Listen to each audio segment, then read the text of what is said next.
Hi, and welcome to Decoding AQ, helping you to learn the tools, mindsets, and actions to thrive in an ever-changing world. Hi, and welcome to the next episode of Decoding AQ. With me in my evening, his afternoon, I have Kyle MK from Austin.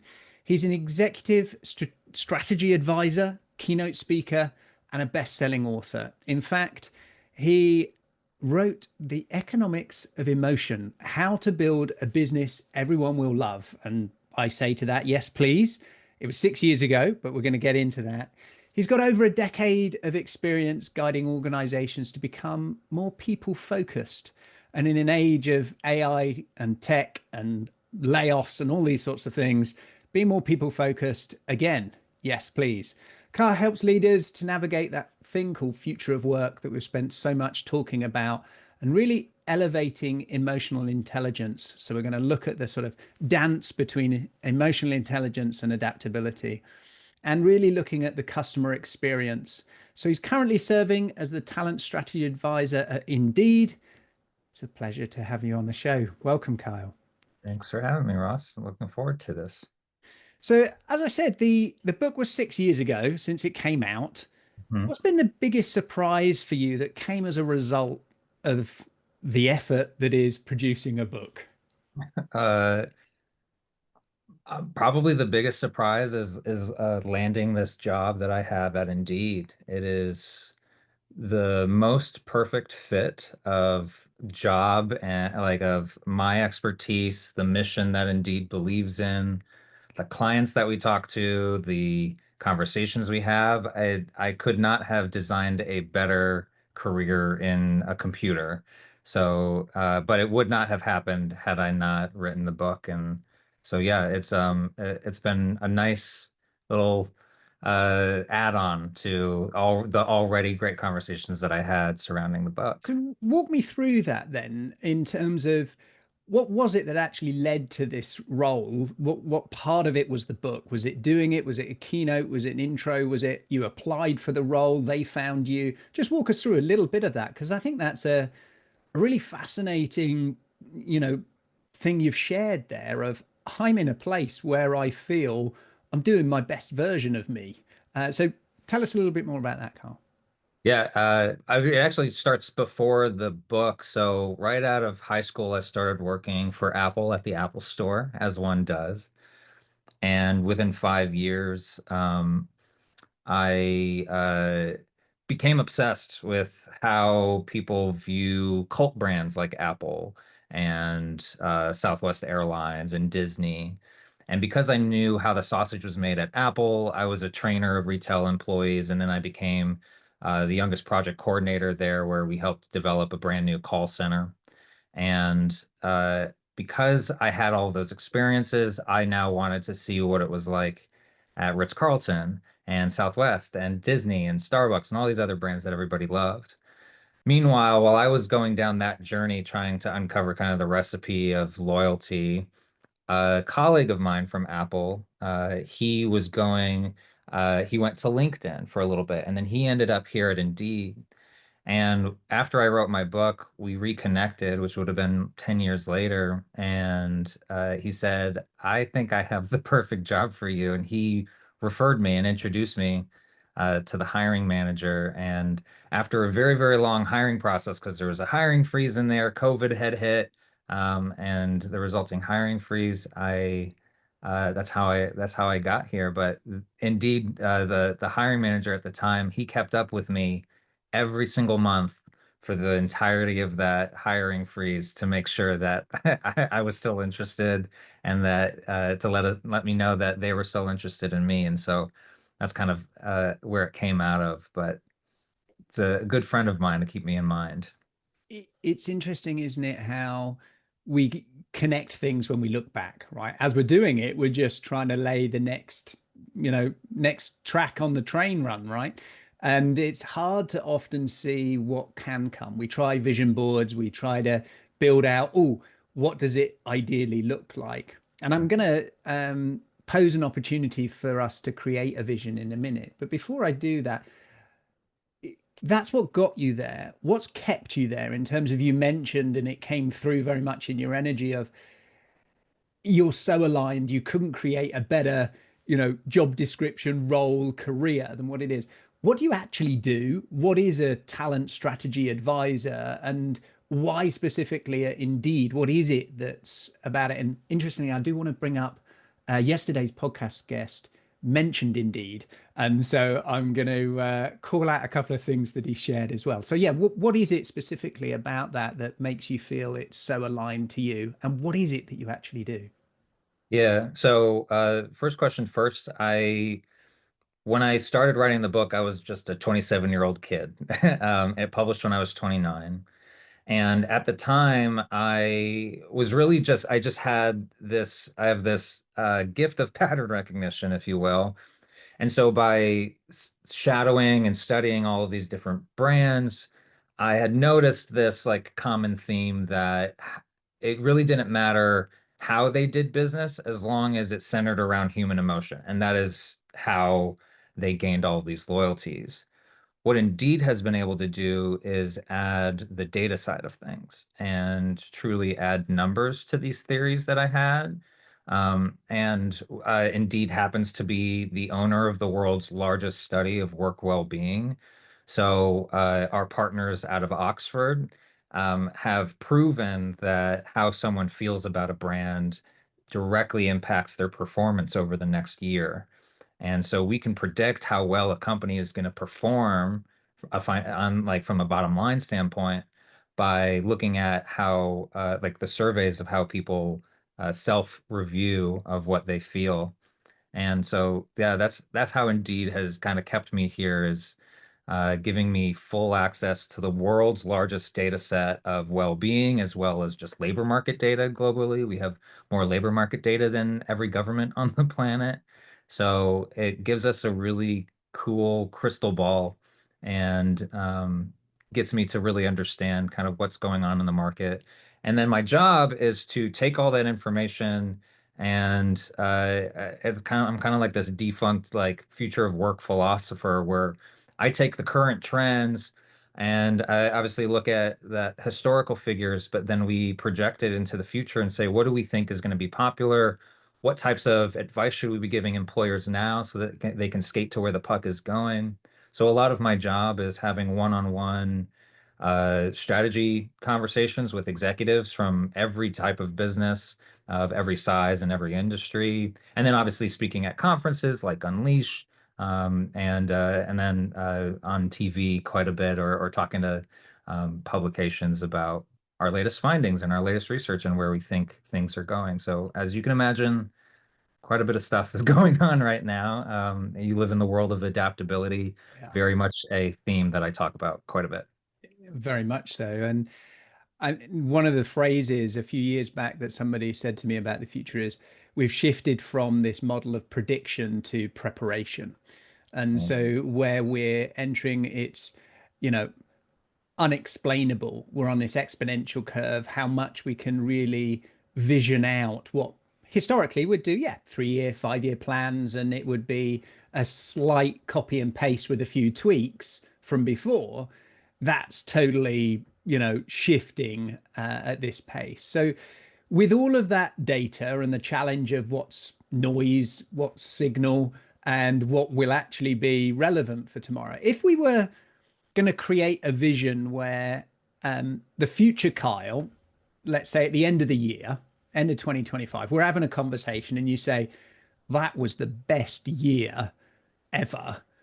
What actually happened? What were the initiatives? What got done? What were the changes that were made? What did you stop doing? So if you think about that, say, end of the year, we're having the conversation and future Kyle says, the year was amazing. Why? Fill in the blank. I think that maybe the first thing that comes to mind with that is uh, seeing a lot of employers take the human side of work more seriously. So far, we're very good, like businesses are very, very, very good at optimizing data and operations. Like that is And we incentivize that type of thinking by promoting operationally gifted individuals into leadership roles, right? I think if by the end of the year we see a very intentional shift, not necessarily away from operational efficiency, that's going to continue to be a thing, but more towards community-driven engagement and human-centered like purpose and mission, I would say that that would make it the best year. And I don't know if it'll happen this year. I think that with the addition of AI agents, robotics within the next few years, like we will start to see a shift of mindset, and I hope that employers will start to take it seriously then. But I find that most employers wait till something is knocking on their door before they start to move, and so 2025 might be a little too early to hope for that type of change or that type of shift. I mean, we measure as part of our component of adaptability intelligence, we look at something on a spectrum between burning ambition and burning platform in terms of what would motivate somebody to make an adaptation and a change. And you've just referenced that some people lead because they see a better version, others need to wait for it to be taken away, something that they cared about. And you've also painted this picture where we're shifting perhaps from this management of productivity and efficiency into imagination and experimentation. And technology drives a lot of that. But what I loved in what you said and what led us to this opportunity of a conversation is really around the human side, the connection, the love, the humanity, the massive disruption we're going to face. There's going to be a lot of that. How can we do that in a humane way?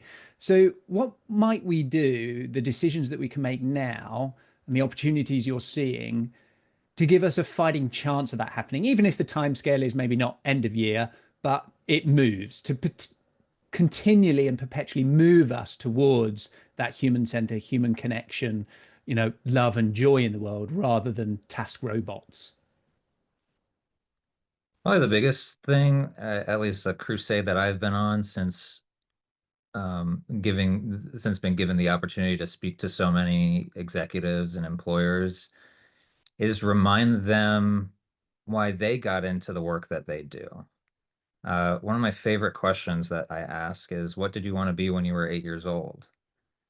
And you see this interesting line of people who wanted to be baseball players or astronauts or paleontologists. Sometimes we get law enforcement folks. But all of those skills that they, like all those jobs that they had dreamed of when they were 8, those skills still exist in the roles that they have today, a lot of times. It's about protection, or it's about curiosity, innovative thinking, like problem solving. All of these skills are very transferable between the dream job of an 8-year-old and the job of an executive in a tech company or a manufacturing company. So a big part of my job is to remind folks that the work that they do now, although that they are mostly centered on numbers and data, it is driven by the humanity of it all. And so I think when companies start to consider this shift and to be more like human-centric, we really have to rely on what makes us human, which a part of that is like our sense of purpose and what drives us, what motivates us. And also, why does the business exist in the first place? Outside of making money, which is, of course, a nice result of a really great product or service, that product or service was built out of a need or out of a desire to help people.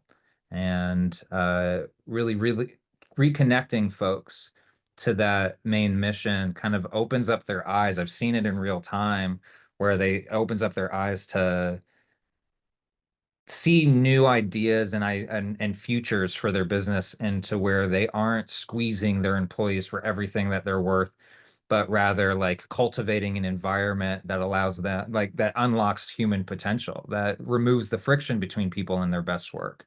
And that's been a really awesome shift of mindset that I've seen multiple times over the course of a number of years. So that's kind of the way that I approach it, at least, is reconnecting folks through their own personal experiences, and then also through the purpose or mission of the business.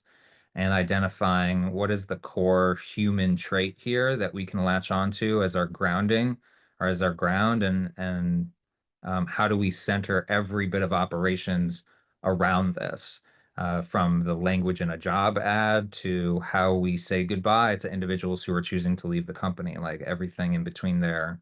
There's a lot of opportunity to make more human and to connect. And these are often decisions that are made under pressure, under Yeah. duress, right? So we might feel connected to that purpose and the outcome to protect the vulnerable, to leave the next generation better educated, whatever it may be that we're really connected to. And then we have what often comes along is a duality, a paradox that I'm connected to that. And technology often gives us a way to deliver it that on the flip side might dehumanize and devalue certain people, certain roles and tasks. And so that conflict, that inner conflict. So, for example, you mentioned robotics. I was at a conference with the founder of Figure One. They were talking about, the sort of 20 key players of humanoid robots, from Tesla to Chinese ones to all of these, and the various predictions of numbers that will have 10 billion of these by 2030. How many would you want if it was $300 a month to lease one of these things? And they were capable of doing a lot of the dirty, dangerous, and disgusting jobs. So that, fire service, whatever it may be that's in there. When we're under pressure making these decisions, we're rewarded, as you mentioned, often by efficiencies, numbers, and not hugs and joy. Right. So how do we re-engineer and set and rig the game for a better humane world? Because I don't feel it's got the design for that currently. So are you seeing the same thing? Are you seeing something differently? And from what you're seeing, how do we move that forward? We're in a very interesting time because a lot of the leaders today are very operationally minded. Not all of them, but a good section of them. And so they are thinking of how are they going to build a more efficient, you know, uh, less risky future. And these are folks who would consider humans to be risky because they can be late or tired or stressed, whatever. And I don't know, but for me, it's like you have to lead with the work. This is a phrase that's spoken by a gentleman that I actually just interviewed earlier this week, Ravin Jesuthasan.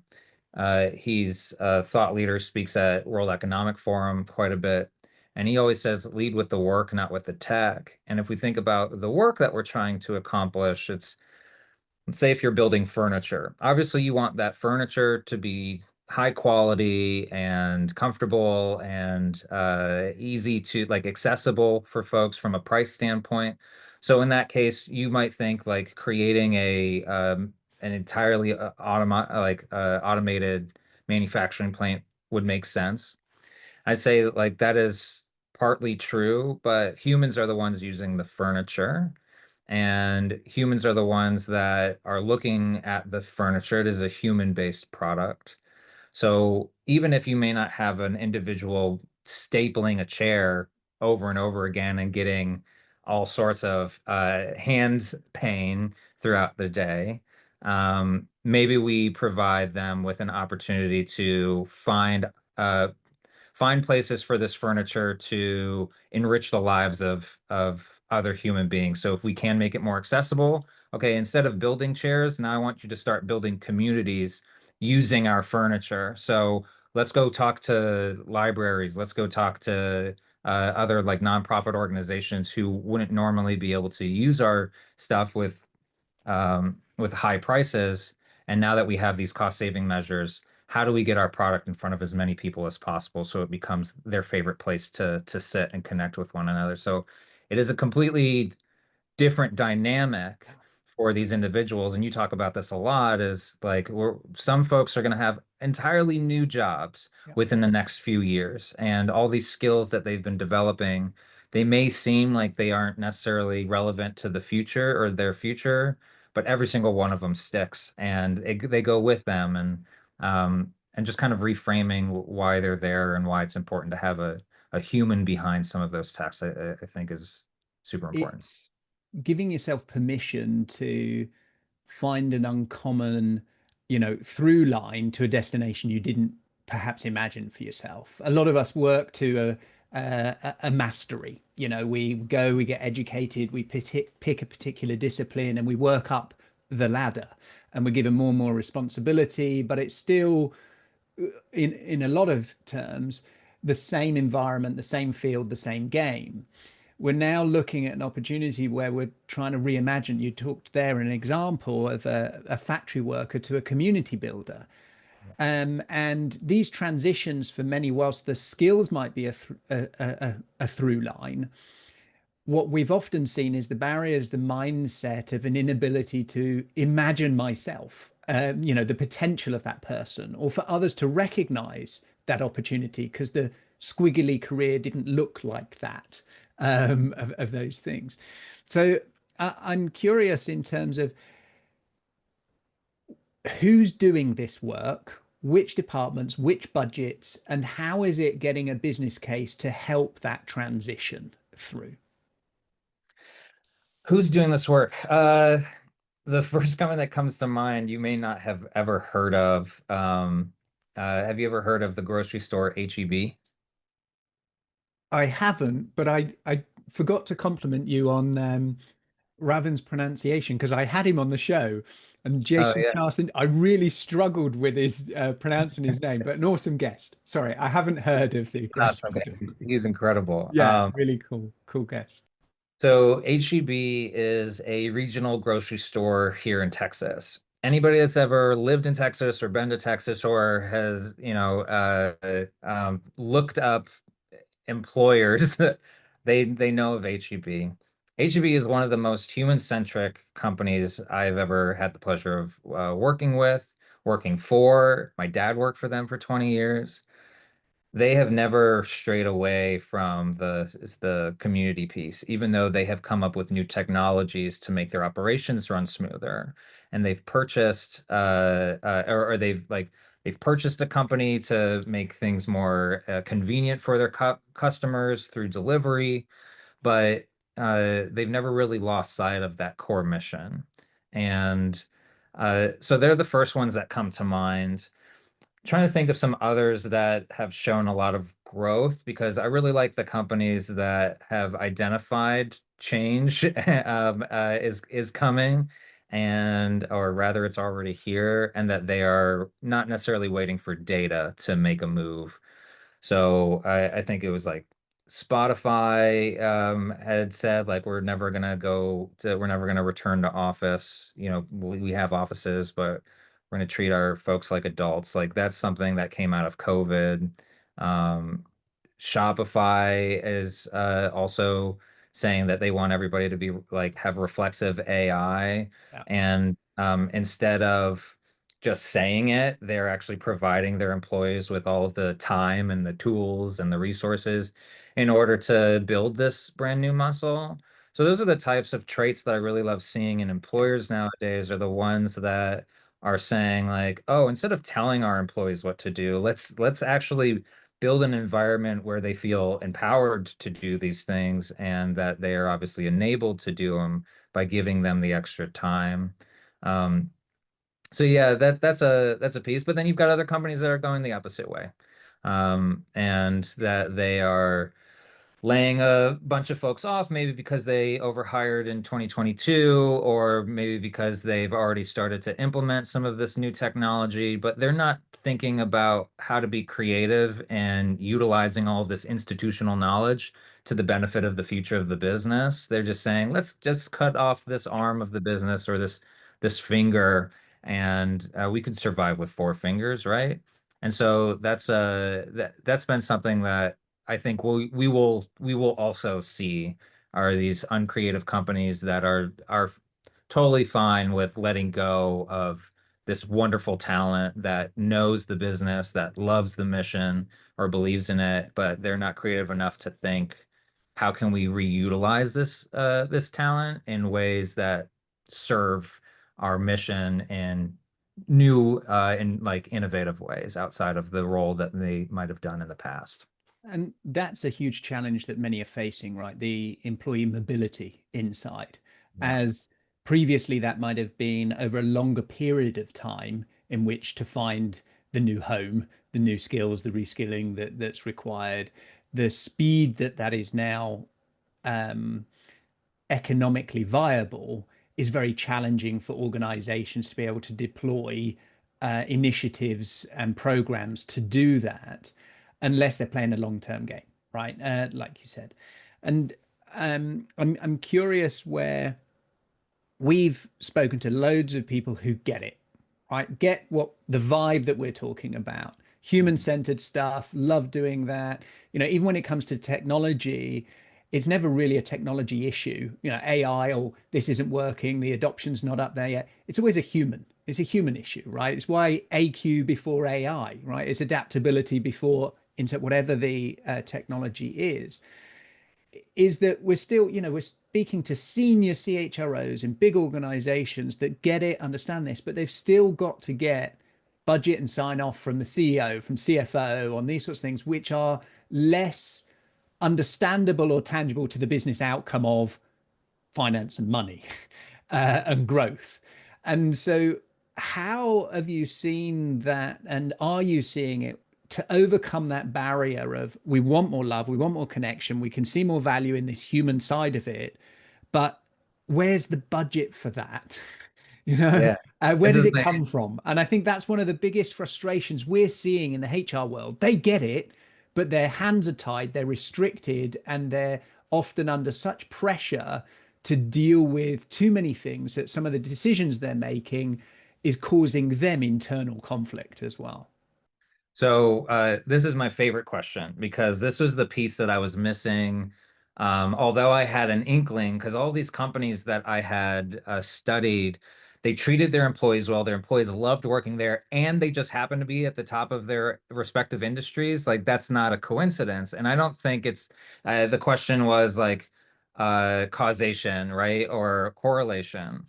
And our partners at Oxford, specifically Jan-Emmanuel Deneuve, who runs the Wellbeing Research Center out of Oxford, and his partner, Dr. George Ward, they have proven that when you take care of your employees take care of your business. And we went so far as to create a fake, like a simulated stock index that we call the Work Wellbeing, the Wellbeing 100, where we look at all of the surveys from these employees, because on Indeed, whenever you go to fill out a review for your company, you're also asked about how you feel about them. We ask you 15 questions around your well-being, okay? When we look at the highest well-being scores of companies, we took that in December at the end of every year. We look at the highest well-being, and we invest a fake $1,000 into our Work Wellbeing 100, as well as into like the Russell 5000 and the Nasdaq and S&P and so on. And our stock index outperforms every other stock index every year. And all we're doing is looking at previous history of how people say that they feel at the business. And they went so far, and they just released a book, George Ward and Jan Emanuel. They just released a book about this. But they went as far as proving that no matter how much money you invest in your employees, they will pay it back tenfold. And so if we put in $1,000, they will return 10. And if you've put in 100,000 or 10 million or 100 million into creating a better environment for your employees, that money is earned back. And obviously with plenty of interest. So this question of, is it really worth it? The answer is yes. Like it is proven, and we've proven it many years in a row now. And this is the very first time that someone has truly been able to prove it, because without the help of Indeed's kind of breadth around the world, we wouldn't have these tens of millions of data points to pull from. But I believe that that's probably one of the, if not the most groundbreaking finding from an industry standpoint for the last few decades. Like it is a pretty significant find that Yeah. how we treat our employees directly impacts the work that they do. It sounds super It obvious, but sounds obvious. for It those who makes rely on sense. numbers, here Yeah, it is. Here's yeah. the number. And then it's the responsibility and the jobs of those people leading those initiatives to speak that language, Yeah. and be able to leverage that data to get the things done that they want to get done. It's interesting when you talk about that. We have been softly launching a research project that we're wanting to do because we have, in the same way you mentioned there, this hypothesis of well-being and its link to business performance. We have a hypothesis of adaptability and it's linked to performance based on Hmm. the fact that, right, we're going into this VUCA world, Barney world, all of these things, exponential technologies. It's the ability of humans to adapt. And we're looking at things like psychological safety, mental flexibility. We look at, 15 components that we're looking at. Funny you mentioned 15 questions. We've got 15 subdimensions across ability, character, environment. And I've often talked about, if we had the map of that across organizations, that would make a great fund, the AQ index. That our view from the research we've done is that the most adaptable people, teams, and companies will survive in an uncertain world.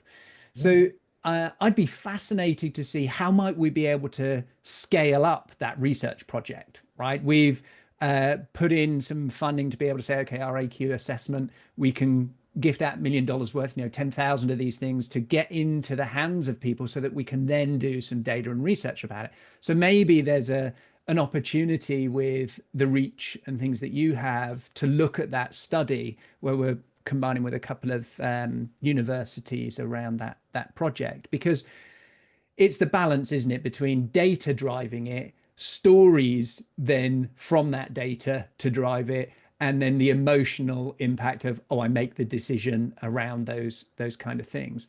So if you're giving advice now to an organization around this challenge of AI agents, humanoid robotics, all of these things, what's the scoop? What's the skills? What's the cuts? What's the reorgs? What's the advice you're giving them around how they make decisions of that? Because I know that many of our listeners would be super grateful for your insights around that challenge because they're facing it right now, of how do they think about this? What are the right questions they should be asking themselves so that they are better prepared for what's coming? Because many are quite blind to what's coming, I think. They are, yes, I would agree. The thing that I've been talking about the most lately is skills first hiring. Are you familiar?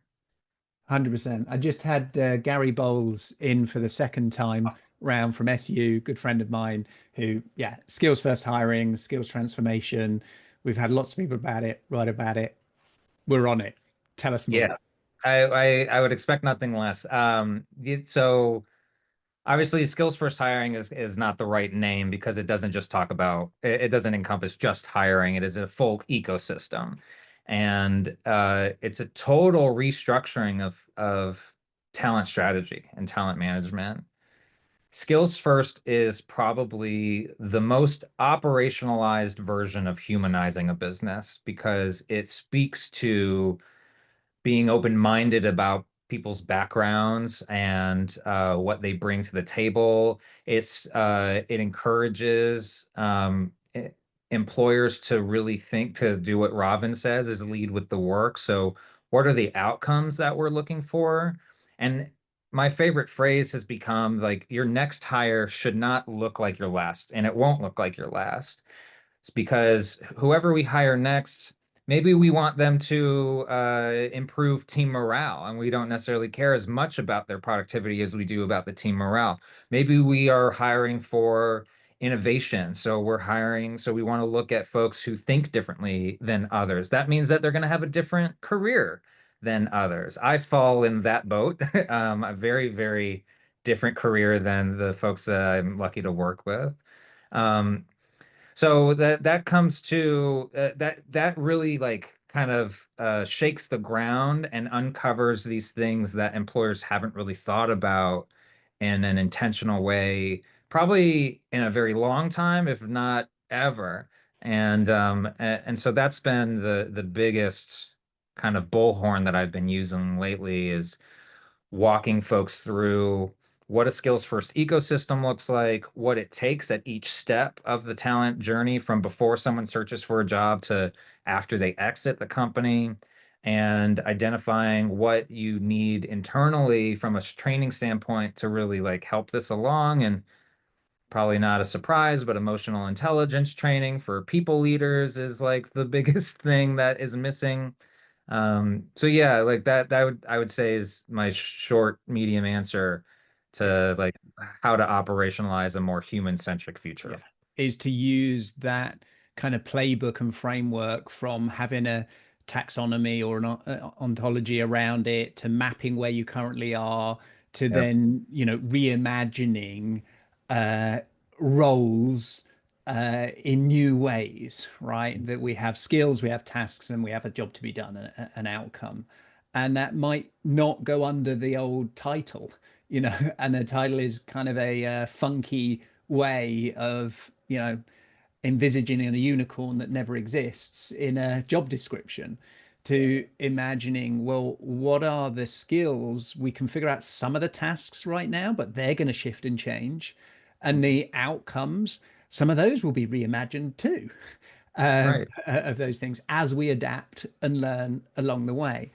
So, give me an example of an initiative that you're working on right now that you're really excited about, that is helping you and indeed drive towards that vision and that future of people centric, more connected. What are some of the initiatives that you're doing? Is it a skills based initiative? Are there some other things that you're working on right now that you can give us a little bit of detail? And then I'll hit you with the final question that I ask every guest on the show once we've done that, Kyle. Great. I think two things come to mind. So the first one is we are uh, very interested in improving the match between a job seeker and a potential employer. And obviously, as you probably are aware, there's a lot of dating apps in the world that are also trying to solve the same problem of what makes a good relationship. And at work, it's so funny to think about it as kind of a dating app, but that's really what Indeed and LinkedIn and Glassdoor and ZipRecruiter, that's all we're doing, is we're just trying to build long-term relationships, ideally. And so that's something that we're working on pretty heavily, is what makes up a good match. It's obviously skills match is a big piece of that. That's probably one of the main things that's on the top of mind for employers, is like, we have these requirements, we need to fill them, so we need a skills match. But job seekers are thinking about it also from a purpose and mission piece. So we need to know what the employer believes, and we also would like to know what the job seeker believes, so we can help folks find that place where they feel like they can thrive.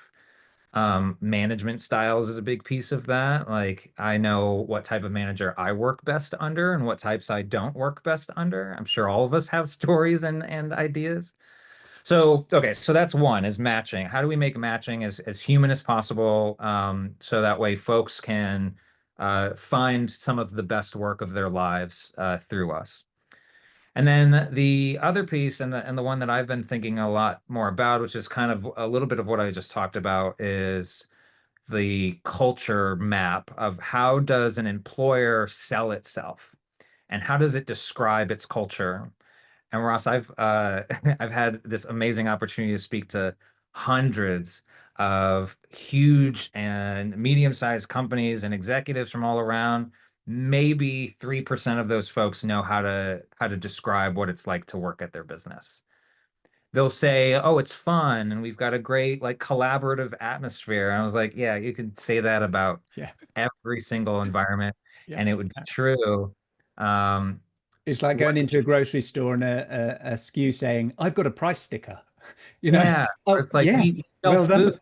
Like, Yeah, okay, that's kind of table stakes. That's so what makes you specifically a great place to work? Like what makes you so special? What makes Apple different than Microsoft, different than Google, different than OpenAI? They're all tech businesses, but there's that that soft tissue in between the the structure is truly what makes it worthwhile.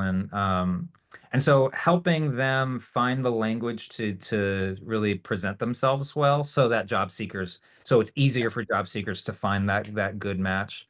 That's been top of mind for me. Like, how do we label a culture in a way that's authentic and transparent and signals to job seekers, if this doesn't sound like it would work for you, please don't apply, Yeah. because this is what we've got.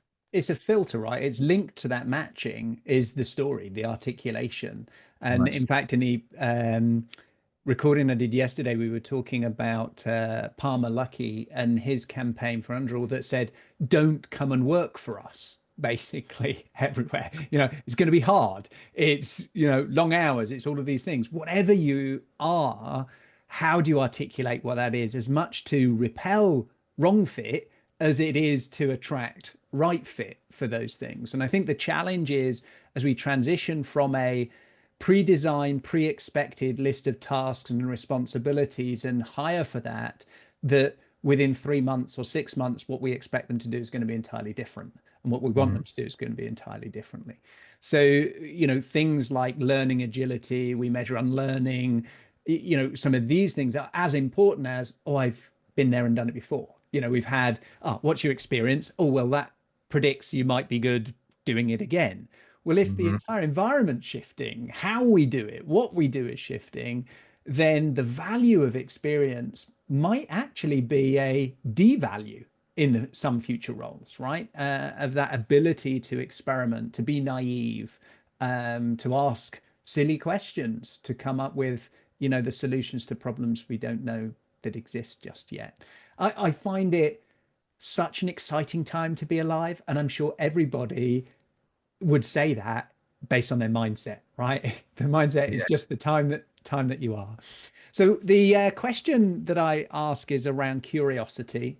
It's a tip of the hat to one of our first guests, Dr. Diane Hamilton, who wrote the Curiosity Code, and it was inspired by my conversation with her. And it is, Kyle, when was the last time you did something for the first time, and what was it? Yeah, in my personal life, I've my wife and I, we live down the street from some great mentors of ours. And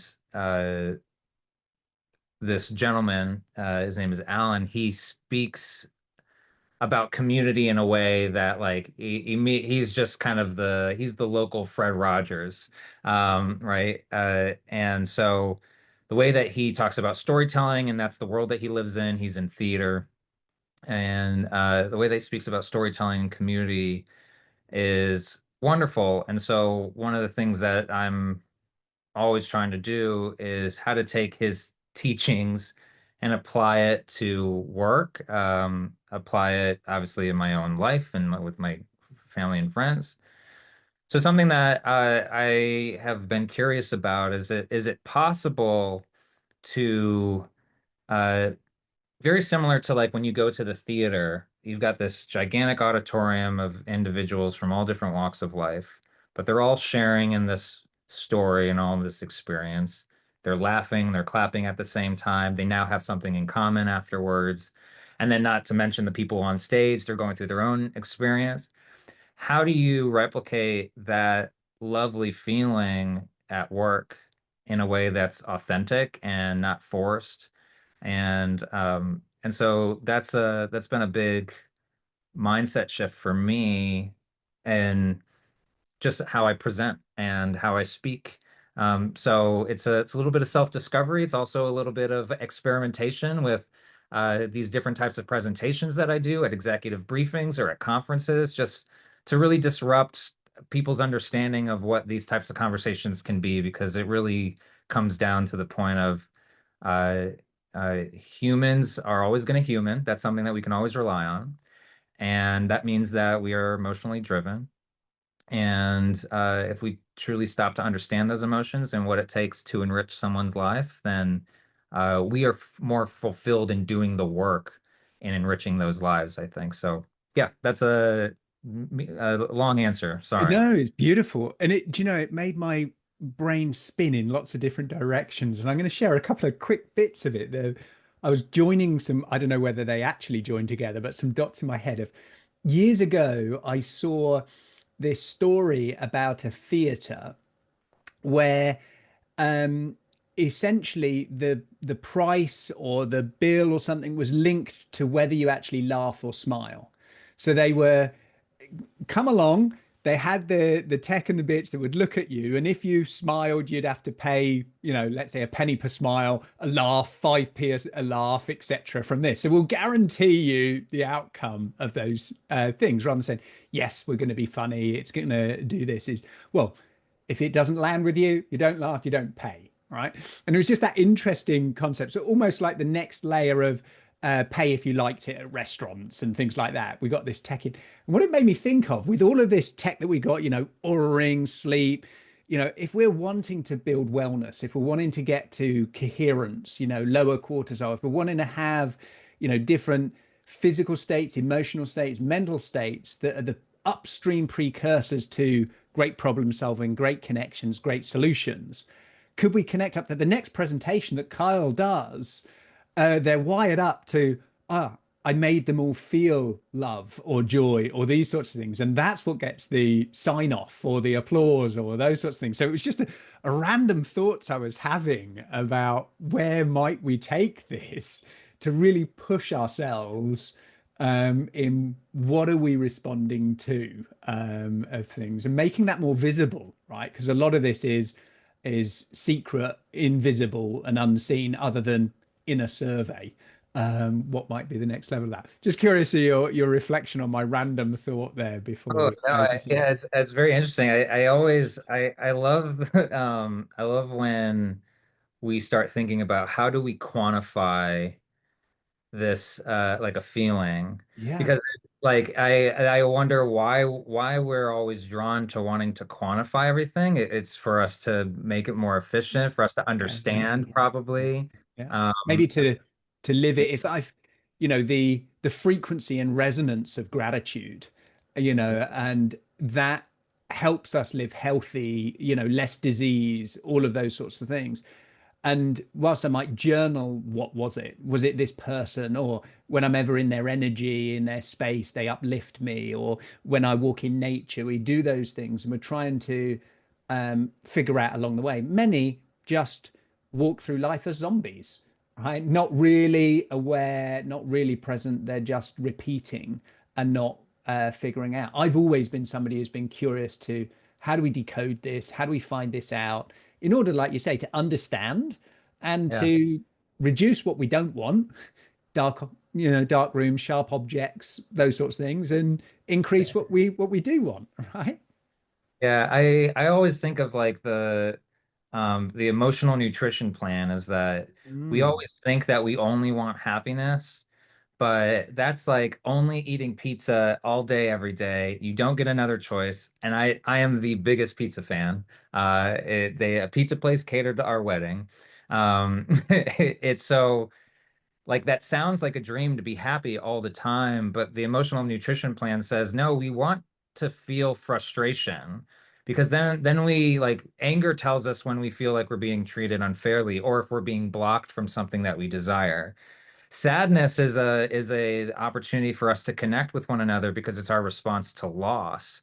And we're always going to experience loss. I mean, that's the one inevitable thing we can always count on is loss. So we're going to respond to that. We don't want to get rid of it.